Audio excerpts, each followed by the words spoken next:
Hello, today we are speaking with Nicole. I'm going to hand it over to Nicole to introduce herself and tell us about who she is and where she works and what she does. Hello, my name's Nicole. I am a foster home licensing worker. I've been in the field since 2009. Um, so I work for a private nonprofit foster care agency in Southfield, Michigan, and I've been with this agency since 2016. I license and certify families to provide care to children in the foster care system. So Great. Uh, Nicole, and you are where? Located where? in Southfield, Michigan. Southfield, Michigan. So for people who don't know where that is, Michigan is in the US. I know it seems obvious, but some might not know exact in the US. And it's northern, kind of central, north central US on the border with Canada, correct? Yes. Wonderful. So today Nicole is going to shed light on the foster care system within Michigan. So Nicole, can you explain to the audience the foster care system? So how does it work? Um, and specifically, how do you play? What role do you play within that system? So my role is I assess families to care for the children while they're in the foster care system. The foster care system is supposed to be temporary care for children while the state provides services to the parents, the birth parents, to re to problem solve the issues that they had going on. So, usually, issues that we find are domestic violence, substance abuse, mental health, poverty.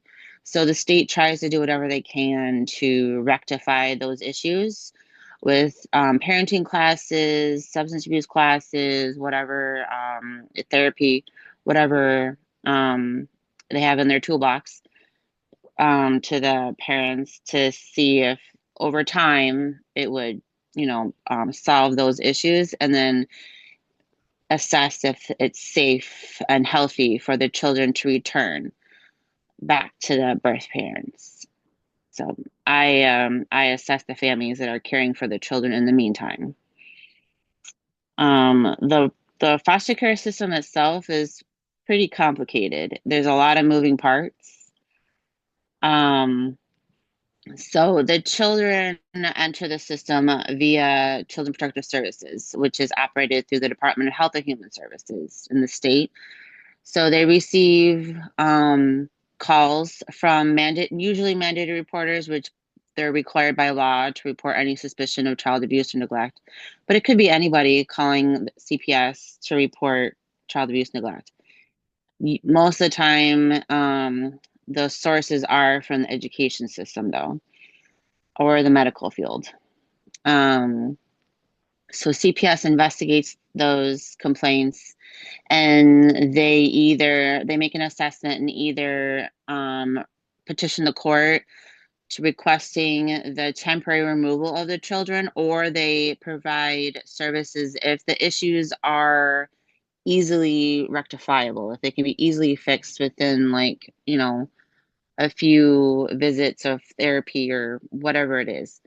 But if they can't be fixed easily, then the children are removed and they're placed into a temporary foster home. And then over time, their parents are referred for services, and the court oversees this via the foster care case manager.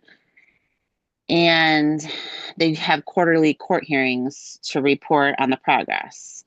So usually about after 15 months or so, they kind of are at a point of determining whether or not progress can be made, if the issues can be solved. And sometimes at that point, the court will request the petition to be filed to terminate parental rights. And then they have a trial. So So the foster care case manager is managing the birth parents' needs and the children's needs and hosting parenting time to maintain the bond with the birth parents and the children, which is pretty emotional on both ends. And the foster parents have to maintain like the children's health and well-being throughout all of that. So I assess the caregivers and their ability to do that. So, in your role as a foster care assessment and licensing worker, Yes, yes. what particularly, so before foster potential or prospective foster parents are licensed, what's that process? What do you look for? What do you do? What are all the procedures and requirements that they have to go through and adhere to before you license them? Yeah, so well first I just want to preface that in the United States, each state operates differently in terms of child welfare specifically, but I imagine other areas. So like like the procedure in Michigan might be different than it is in California or Pennsylvania and so on. But in Michigan, it's like basically three areas that have to be completed. So there's training, interviews, and then documentation collection. So with the training, they have to do what's called GROW training, and it's an acronym. I don't know what it means, what it stands for. But it's a curriculum that was created between DHHS and Eastern Michigan University, and they facilitate the training to the potential caregivers virtually. Now, it used to be in person, but after COVID, it's all virtual. And then they also need to complete first aid and CPR certification. And then they do that, and they also with the documentation, they have to submit basically all their legal identification. So IDs, birth certificates, so security cards, all that stuff. They need like car proof of car insurance and registration. They have to get health assessments to make sure that they're physically and mentally healthy do this to do this role. Um, let's see what else. My cat wants to interfere. um, they have to I'll provide proof of income, and I have to collect like copies of their utility bills and stuff like that, their monthly expenses. We have to show that they're not going to be dependent on the foster care reimbursement benefits. So, because that's like a myth, if you will, that people see that folks come through and to be a foster parent for the money, and that's not always the case. So, um, and then the interviews. So I do social history interviews, and I'm asking the adult caregivers in the home about their childhood, their upbringing, their relationships with their parents and siblings, their employment relationship and education history. And then it goes into like their family dynamics, their views on parenting, and then I do like a more thorough health assessment based on the feedback from the physician that filled out the form. And then we also need to discuss like mental health. So if there is a mental health history, you have to go into that. There's a lot of variables. So it depends if there's any ongoing mental health services or if it's just all in the past, and we have to collect those records. Um, so that's like the main part of it. There's also a background check. They have to be fingerprinted. So if there's any result from that, I have to collect and assess those records. Um, and substance abuse. So substance abuse, mental health, and criminal history are major secondary factors that we have to assess. And it usually takes longer to do that, like for the process. Substance abuse can be difficult, particularly with alcohol, because consuming alcohol is legal. They're not breaking the law. Um, but it can be a gray area to assess, with sobriety and everything, and the commitment to sobriety and, you know, their journey through that. Um, and then if the individual has any abuse history themselves, so we have to take special care with that because there tends to be a bias if they've experienced anything themselves as a victim. Um, in terms of caring for children and then maintaining an appropriate relationship with the birth parents for the child's sake and not, holding any like ill will or what have you toward the birth parents. So I collect all the information. I complete a report. It's called a 3130. That's what the state tends to number their forms and their reports. So that's what it's called for the initial licensing assessment. I write it and then we submit it to the Division of Child Welfare Licensing, which is a subsidiary of DHHS in Lansing, Michigan, in the capital. And they read the recommendation and they either agree or disagree. They usually agree, but sometimes they disagree. And so they disagree, that means I have to deny. And when we have to deny an application for a foster home licensure, there's like a specific rule. So the state has a baseline of care that they expect the children in the foster care system to be provided. And there are all these rules in which all of the caregivers are presented with at the beginning of the process. So if there's a rule that is in violation, I have to deny it and I have to show like verification of it. So I can't just deny somebody if I don't like them. I need like a rule that they're in violation of to deny them. Nicole, you've been doing this work since you said 2009. Yes. Um, and thinking about all the foster carers that you've assessed, what would you say has been some of the myths that's out there in your field? So if because we might have people that are listening to this that are maybe would be foster carers. We might be Hmm. having people watching this who may be interested in the fostering profession. But is there any particular myths that you think is a public myth out there if foster carers or potential foster carers are watching this that In you'd terms like of to say something about? like a worker or a foster parent. Let's start with a foster parent. So Uh, if there was somebody watching this, what do you think some of the myths? well, off the top, that like I mentioned before about folks do this for the money. They're Uh-huh. foster parents get paid. I think it's around 20. I don't have the number in front of me, but I think it's like $20 a day and some change per child per day. So if you do the math, that's definitely not enough in this day and age to meet the needs of the child and your own household and everything. Um, so like there's no money in it. There's not like an income there. That's probably the biggest one overall. And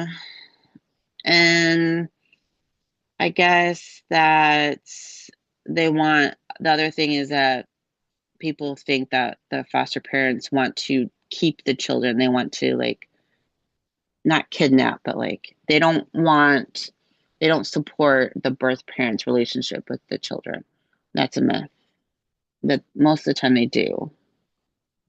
Like they do want the children to be like it is most healthy for the children to be with their birth parents because that's like their identity. That's where they come from, right? So the foster parents you understand that and appreciate that and support that. So that would be a myth that they don't want that to happen. So that must be quite challenging when, as you've already said, sometimes we're it's not exactly that they're on great money. Right. And you've talked about it, it may be quite challenging. So what have been some of the ways that you've in the profession, what are some of the ways that you've been able to motivate people to join? purpose, like making purposeful connections. Ideally, the system wants the children to return back to their birth parents and the foster parents to remain a part of the birth parents' village, if you will, to remain a support, an additional support for the birth parents. If nothing else, just to babysit. But that's what the system wants to happen, ideally. It doesn't work out that way all the time, but once in a while it happens that way. So just making purposeful connections. Everyone, a lot of people, like, in their terms of their life legacy, they want to make a difference. Well, this is a major way to do that. And that's what folks say sometimes, is that they feel like they want to make a difference. That's one of the questions we have to ask, is what the reason why they're jumping through all these hoops to do this. Like, why are you doing this? And that's a reason a lot of people say. So you talked about that recruitment process, and you talked about the forms that you have to go through and getting people through court to getting them approved. Can you just tell people who are listening a bit more about what is the day-to-day job of a fostering worker? What kind of things do you do? The worker? So it's a lot of data entry. So we have to document all of our contacts that we make, phone calls, emails, face to face. It's a lot of data entry. So I'm pretty organized. Like, I'm pretty anal about my paper organization, because if I'm not, the system for me, it just kind of falls apart. It becomes way too overwhelming to maintain if I don't keep it organized as I go. So because I've been doing it a long time, I'm set in my ways. I have a method of organizing my paperwork in the file folders in my drawer, just to keep all of the families assigned to me, all of their paper in order. It makes it easier to access, particularly if I'm in a home visit. So I make up my own schedule. So I schedule home visits. These days, some folks are still doing virtual home visits, like the interview stuff, but I don't know, because I was doing it for a long time pre-COVID. I find it's just a lot harder to assess somebody through a screen. So I don't like to do that. I like to be in person and get the real deal face to face.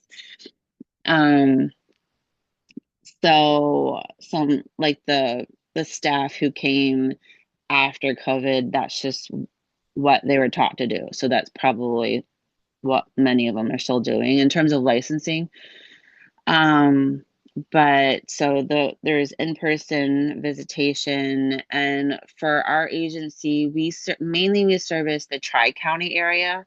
So Wayne County, that's where Detroit is, and then the metro area. So there's Macomb, Oakland, and Livingston, Genesee. Genesee is where Flint is, if you're familiar with Flint, Michigan, where the water crisis happened. So we can travel distances up to an hour and a half from where our office is. So that in of itself eats up a lot of the day if we have to travel that far. And typically, Nicole, how many families are you working with at any one time? You've got the challenges of the paperwork and the driving. How many families would you say that you normally work with? I can have up to 30 assigned to me at one time, but right now today I have like 22 assigned to me, and not all of them are active. So sometimes families get assigned, and it's a long process. It takes up to 6 months. It depends on how motivated the family is. So, I mean, I can license a family within like 2 months, but that has to be like with a really motivated family. I usually I don't like to schedule more than one home visit a day, particularly just for that, because the home visit in itself is like kind of draining. So two in one day is a lot. I don't like to do more than two or one, actually. I don't run one, but sometimes I got to do two. And I just go with it. Yeah, so I I try to space it out when I can. So thinking about, as I say, you've done it since 2009. Yeah. How would you define success in your role? What kind of measures do you have that would define that you've been successful? So when a family has adopted, m many of the families that come through the foster care system to for licensing, they like their end game is to adopt. They want to create their own family because they weren't unable to have their own children for whatever reason. So they come through to adopt. And so I guess that's what I measure is like that's my purpose is I see it as I'm helping to create families. So when a family that I license adopts, that's I see success there. And can you just, again, just to give people a bit of an insight into your world, can you think, you don't have to mention any names or anything, but can you think of a memorable piece of work that you did that had a significant impact on a child's life? Um, so well, just remembering the specific families that I licensed, because like when you license a family, you really get to know them. You have to ask them very like personal questions. Like a lot of which they don't want to talk about, like just sensitive histories and relationships that they really haven't talked about with anybody else. Mm-hmm. And they just met me, so I have to develop like a genuine rapport pretty quickly, in order to, acquire that information that I need to get to know them as much as I need to know them. So there was this one, it was a gay couple, and they were receiving a lot of negativity because, they're gay. So our agency does not, um, um, what's the word? They're not prejudicial when it comes to that. So, like, whatever, a happy home is a happy home, right? So I licensed them and they adopted two kids, and I follow them on social media. So um, I see pictures of, their happy life and the kids and stuff like that. So that makes me happy.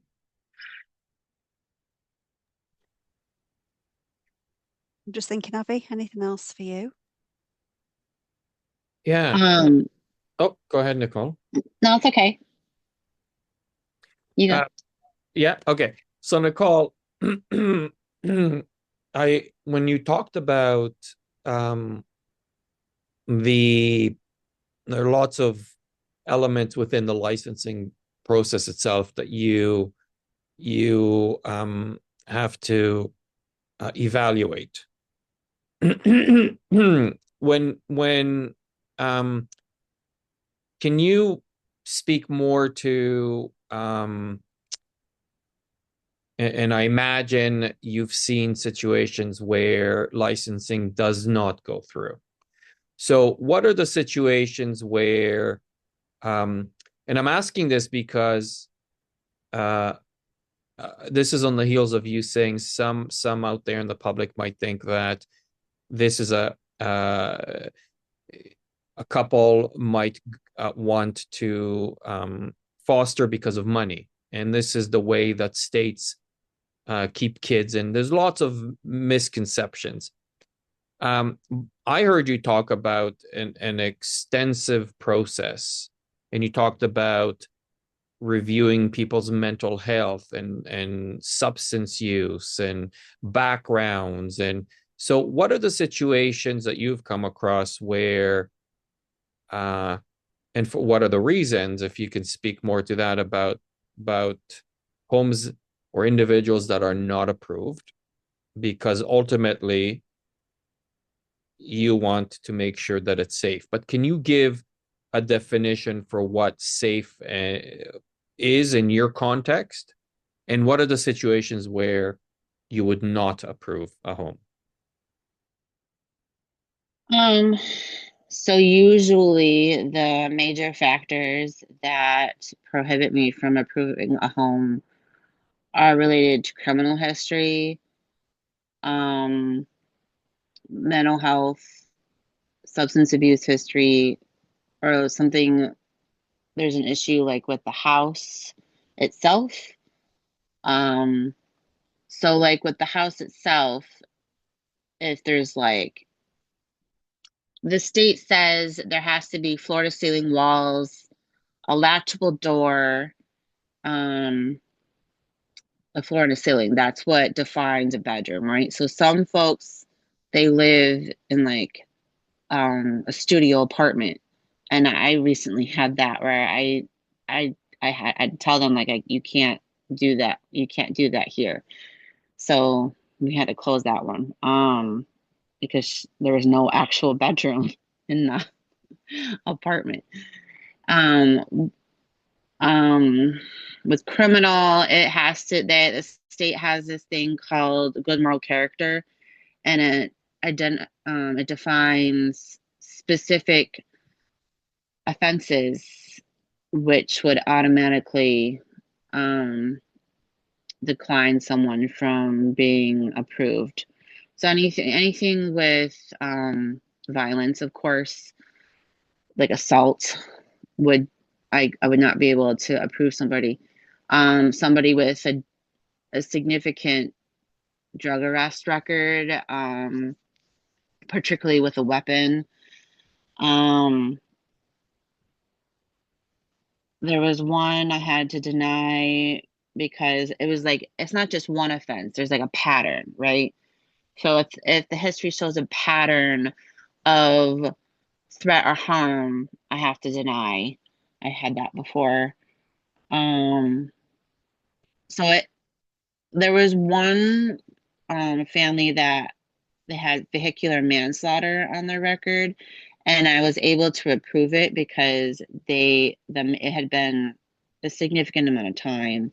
But the state wants to see needs time to reflect that the individual has been able to establish rehabilitation into the community and to show that their character has they learned their character has changed and they're able to show rehabilitation that um they change their ways.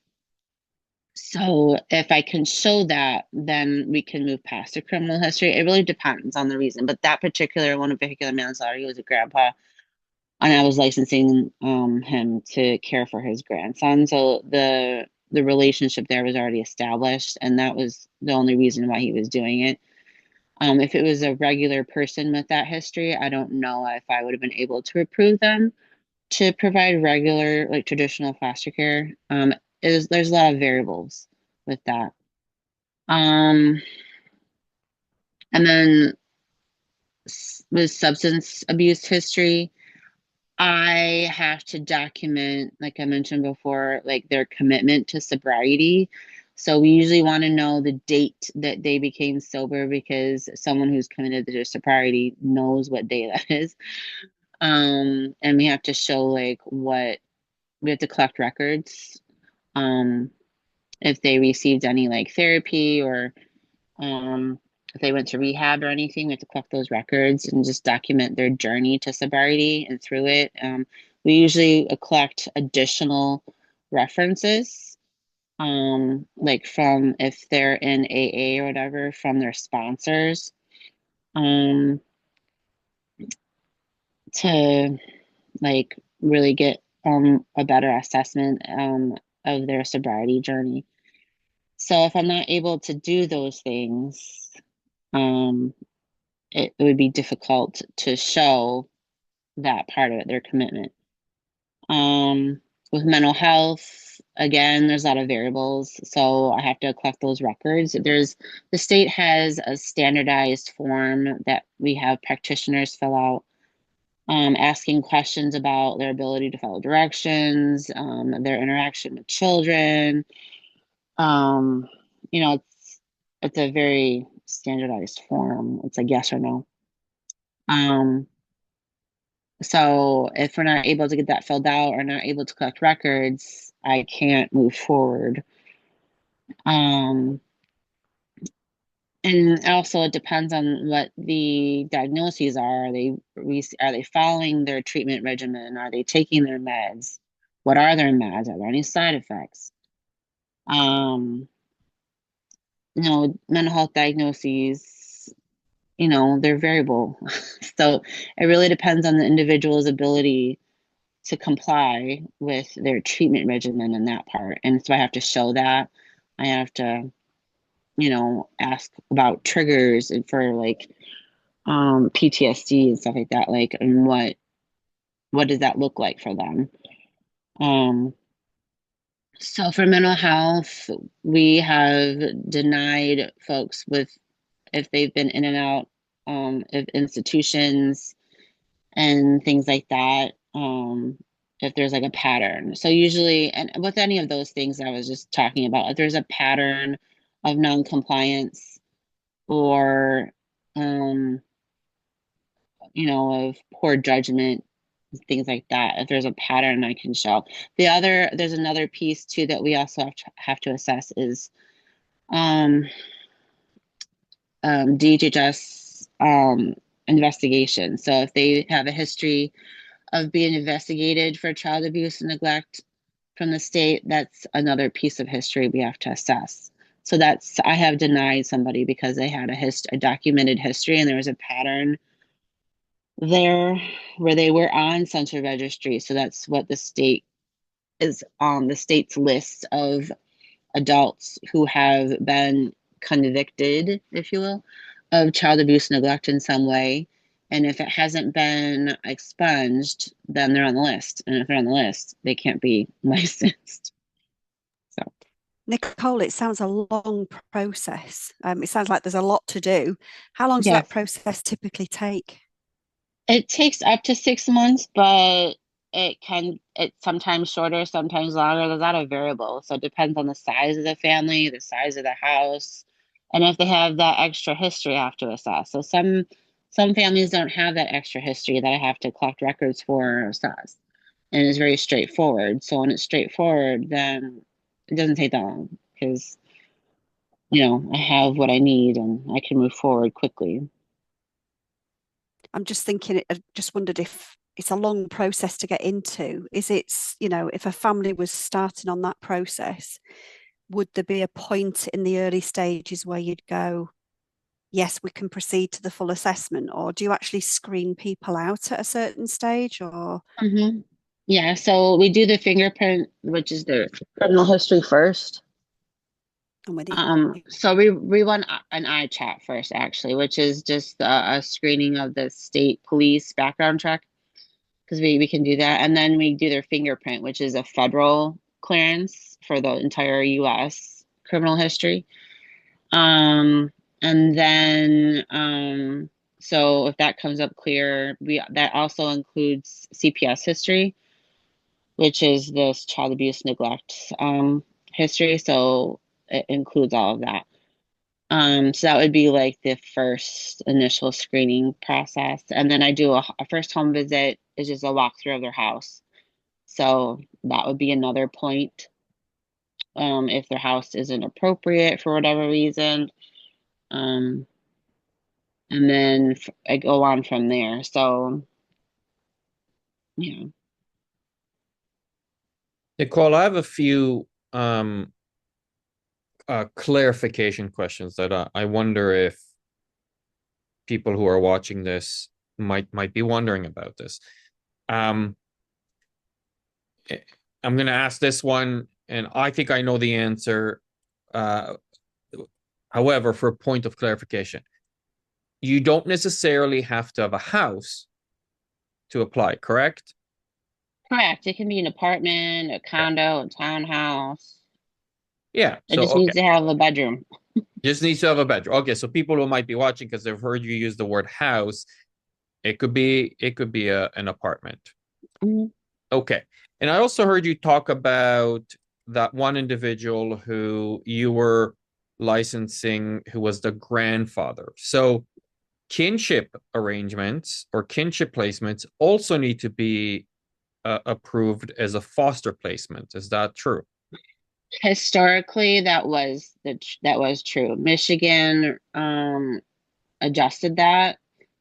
I want to say in like 2018. And so it is still policy for all caregivers to be licensed. However, they are not enforcing that for relatives for kinship anymore. The only benefit really for relatives to get licensed is if they are going to pursue adoption, if that is the permanency plan, because it just makes the adoption process, it's a head start for the adoption process.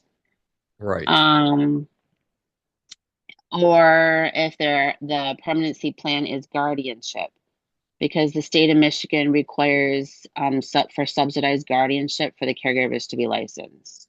Mm, okay. So it's important because we want kinship placements. Those are ideal. If a child has to come into care, and so it's important that you clarify that please come forward if you're right. We're not you're Right. okay. And then one element that intrigues me is the process, and as I recall here in Canada, it appears as though the process is quite similar to the Canadian. In the Canadian context, it's stringent. There's a lot that foster placement workers must review and look into in Hmm. approval. Um, I want to hear more about the personal uh because we've heard about so the home has to be in good order.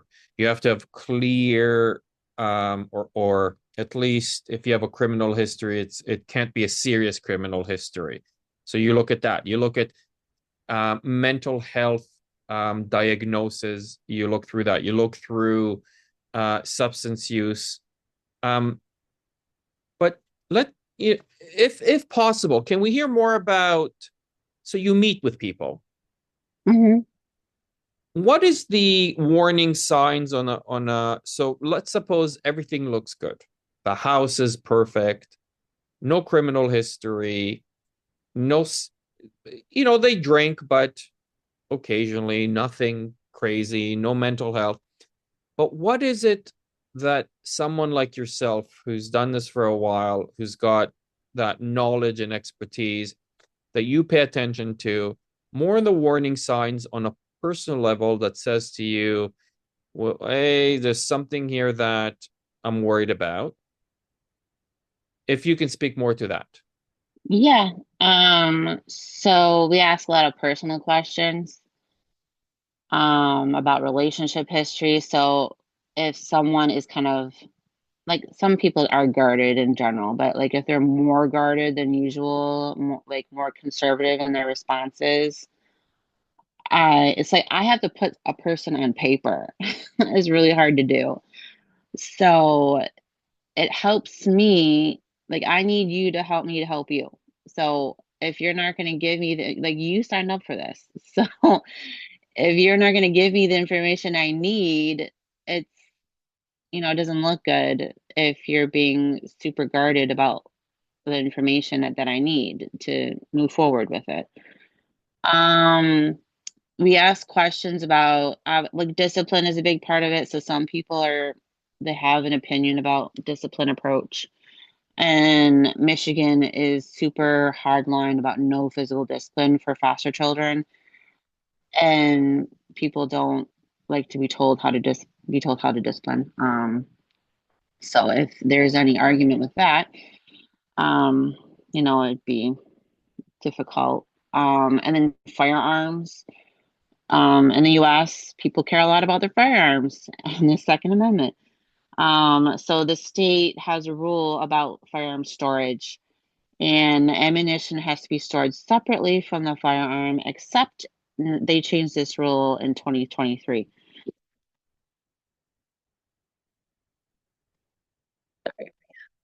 Earbud fell out. Firearm storage, the ammunition has to be stored separately, except if it's in a metal gun safe. Um, so people are like, well, then what's the point of having a firearm if I can't have my ammunition and firearm stored together? So there can be pushback from that. That would be difficult. And then just like if there's the extra history I have to assess, the criminal and the substance abuse, the mental health, if they're not going to be fully like full disclosure about it with me, that's what I need.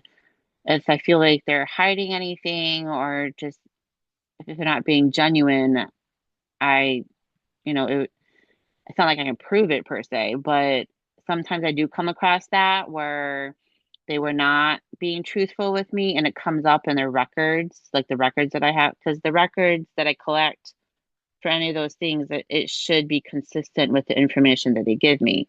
So sometimes it's not, and I have to go back and fish that out.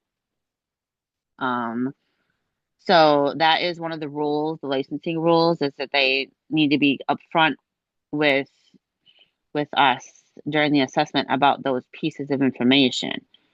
So I could deny somebody on that if I can prove that, they were withholding or not being truthful.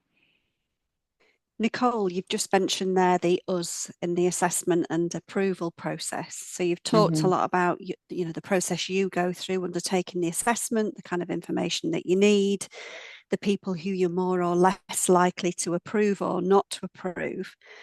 So once you've gone through the process and you're thinking, yeah, these are people that I think are good to go, can you just explain to people the next step? Because this obviously doesn't all land just with you. You make a recommendation, but what's the process beyond you doing that assessment and recommending?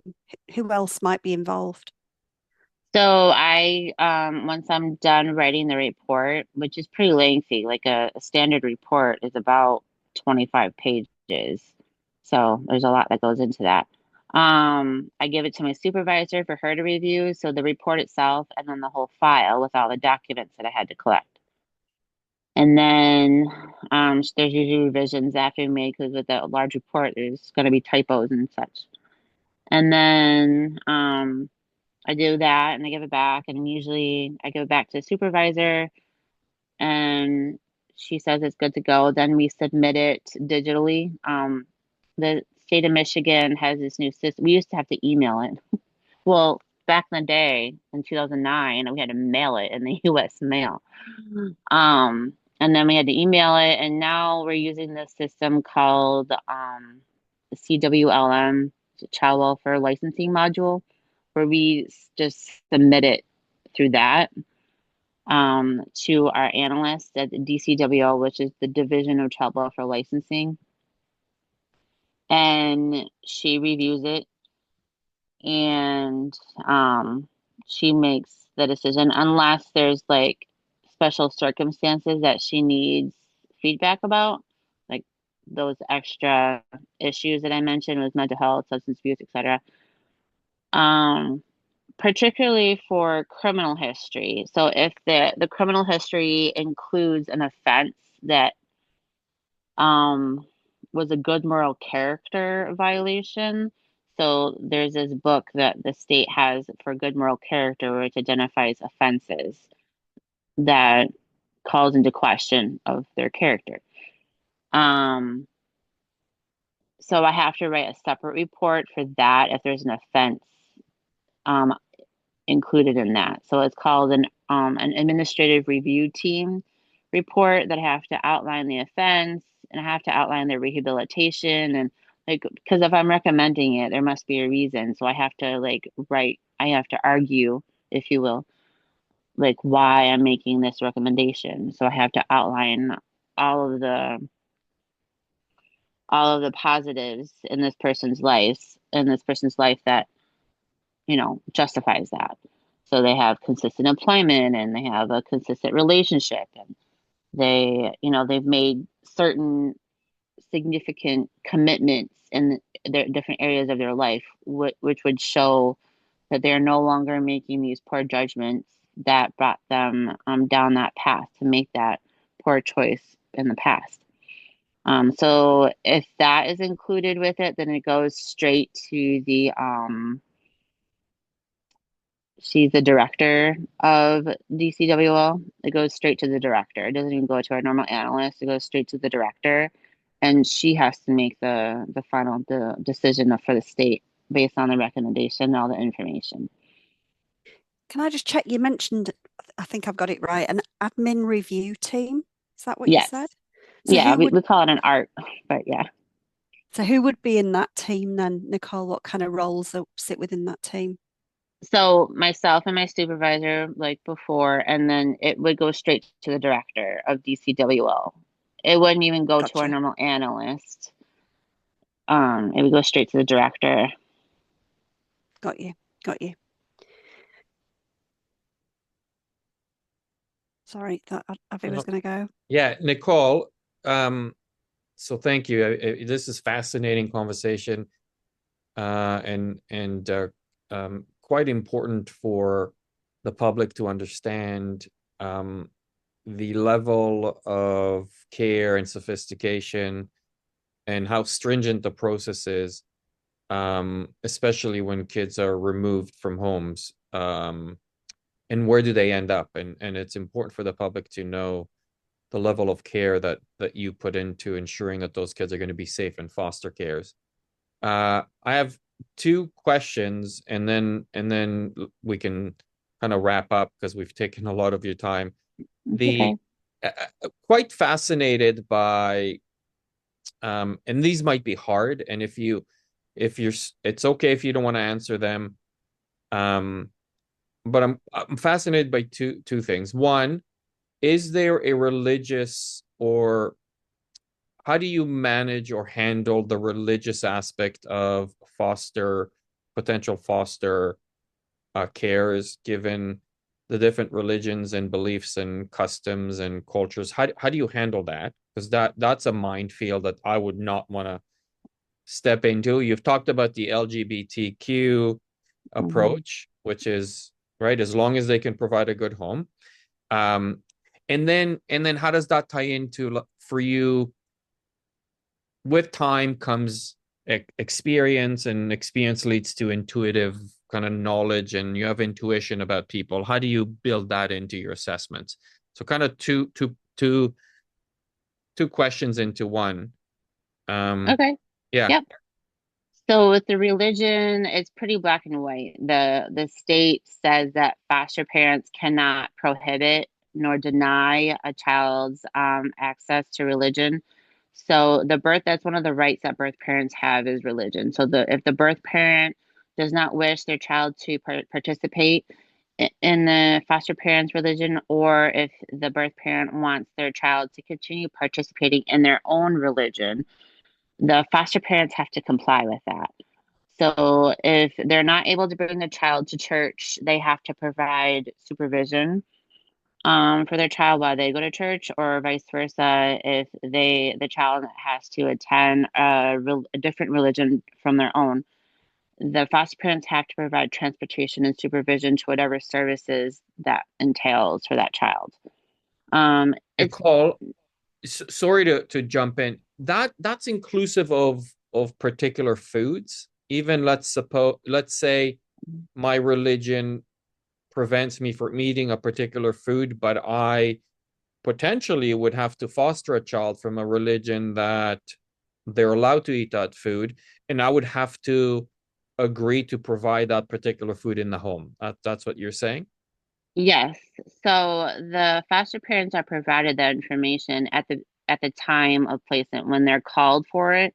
When they're called to take the child for placement, they are provided that information that this child falls in this particular religion, which means A, B, and C. So if they accept that, then they're well informed that those are the expectations and that's what they need to do.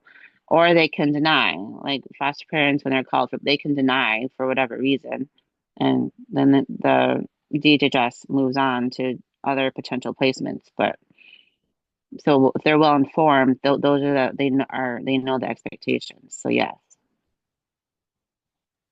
Okay. Yeah, And that's then fascinating. Yeah, sorry, go ahead.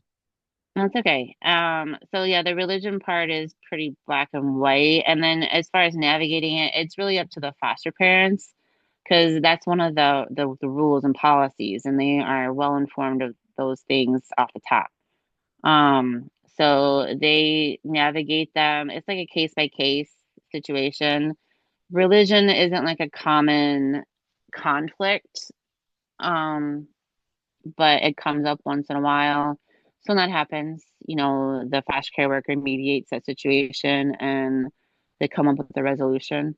But the foster parents are well informed of these variables. So, they navigate it as they need to. And then And the other yeah, question about yeah, intuition, so can if you repeat that? everything on paper looks good, but your intuition says this is not good. As if you come across that, like how do you handle that? Yes, I have come across that. It's hard because if I'm making the recommendation, right, for licensure, it's hard to put any like sound negative information content in the report. I have come across it and it's hard because I feel, you know, like it's a waste of time in a sense because this family is just not going to work out, but I don't have a rule to tie it to. Like I need a rule from the Green Book of Licensing Rules is what they call it. But the foster home licensing rules, I need a rule from that to tie it. If I need to deny somebody, if I don't have a rule that they're in violation of, I can't deny somebody. So I can outline my concerns per se, like through my interactions in like the summary part. But I can't do it too hard because I'm recommending them, so I have to make it sound like there'd be a good. So it's a hard line to navigate sometimes. It doesn't happen a lot. I can think of two specific ones where they end up being licensed, um, but one of them closed within 6 months. They closed their license because of family issues, which I saw that coming, but it's hard. Yeah, it's almost how do you put on paper how do you qualify from intuition onto paper? How do you do that? Your feelings where, as you said, the rules, I don't have a rule to point to, but my Right. intuition said this is just not good. How do I put that on paper? So I try to be as real as possible, Hmm. right? So my first supervisor back in the day, she like always encouraged me to make it so the person reading my report was there with me during my interactions. So that's kind of I do my best to make it that way as much as I can professionally. Yeah, yeah. I mean, that's hard. I'm sure that's incredibly hard to do. Um, and I want to also understand that I think I know the answer. Important to hear from you. Once a home is approved, that's not the end of the story. There's someone that tracks it, and if a child is placed, as I understand, a worker meets with them to check in, correct? Yes, so the licensing worker maintains the license. So they once the license is issued, it's like a 6 month probationary period, and then we call it a provisional license, but they can still receive placement during that time. Like so they're still licensed. And then after the first 6 months, it has to be renewed, and then it is assessed annually after that. by the worker. And it's basically each one is just an update from the previous report that was completed in the home. Yeah. And then the child placed in the home is assigned a foster care worker, and that worker does monthly home visits, sometimes unannounced. Um, and they assess, the child in the home, their needs, the bond between the child and the foster parent, refer for services, and so on. Yeah. I mean, this is an older movie. There are movies though that portray like Matilda. I don't know if you've ever seen that movie. Yes, She's I have. right, she's sitting with a horrible foster parents, and it's hidden, and she's just emotionally abused and so on. But you're saying no, there's someone that meets with periodically checks in, meets with the child, meets them in private, speaks to them, and so on and so on. Yep. Yeah. What what are some of um your biggest challenges of doing this work? What would you for you are the biggest challenges or hardships of doing this work? The expectations people have, like the caregivers that come through, their expectations of the process overall. Sometimes they're receiving. It's hard because I have a bias. I've been doing this a long time, so it's hard for me to feel how I felt when I first started and being so green in the field and not knowing what I know now. But I try to do that. um, like people receive their idea of the process from, media, TV, movies, whatever, and it's not, it's like medical dramas. A lot of doctors hate medical dramas because they're not accurate. And it's pretty much the same, like how it's portrayed on movies and TV. It's not accurate, but again, it's different in every state. But in my experience, it's not accurate. So their expectations are hard to like calm down, or they're hard to mitigate. Because it's particularly if they're coming through to adopt and they are expecting sunshine and rainbows. Foster care is a beast, and I just tell people not to have any expectations. It's just way easier if they don't have any expectations. Um, and just the back and forth of it all. If you're a foster parent, you have a revolving door. Your door is constantly opening with workers and service providers, and it's just nonstop appointments, and it can be like I have 3 kids myself, so I don't like being there's two sides of it, being a parent, right? And then also the foster care piece of it is just like another level of, you know, expectation that you have to comply with. And it can be hard. And I think a lot of people don't see that at first until they're in it. And it's hard, you can't write a book about what to expect when you're expecting a foster child, right? So, and even if you could, you couldn't expect it. I always tell people too that not to let other people's experiences dictate your own, because it's going to be different. And when you are defining your expectations based on someone else's experience, it can be hard to live up to. So that would be the hardest thing that I have to deal with. Yeah. Um, thank you for that, for sharing that with us. What Hmm. are the highlights? Well, what inspires you? You've done this for a while. You've talked about challenges. What are the highlights? What inspires you to go back every day? Purpose. I mean, that's what we all want, right? In our life is purpose.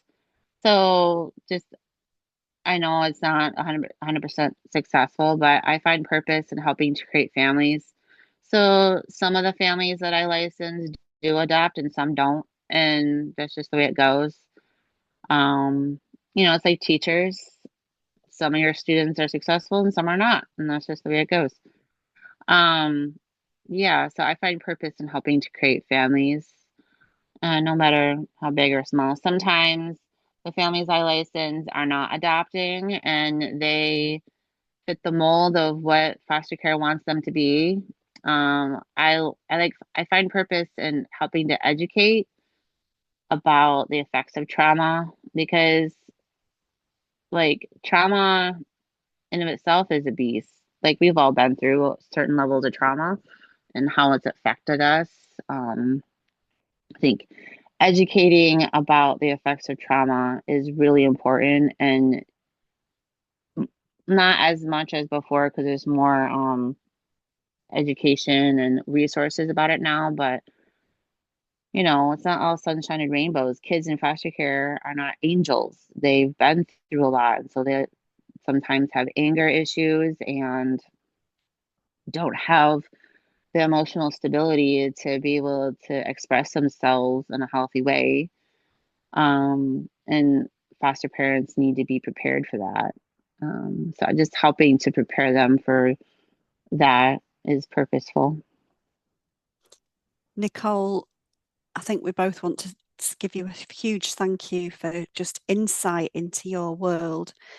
And I think you said it before, you've said it a number of times, but you've been very frank. It's been felt very real. It's been a real privilege to listen to your work. And like you said, you've been doing it since 2009. Mm-hmm. So I've learned a lot from you. Okay. So a huge thank you. And I'm sure that we intended this, I guess, for practitioners, but certainly if I was a would-be foster carer, what I also really appreciate is the frankness, really, and I think it's that open and honest approach that will be really, really helpful. So a huge thank you, and I'm sure the listeners will really appreciate and learn a lot from listening to you too. So a Happy to big help. thank you for both Avi and I. Thank Thank you. You're you, Nicole. welcome.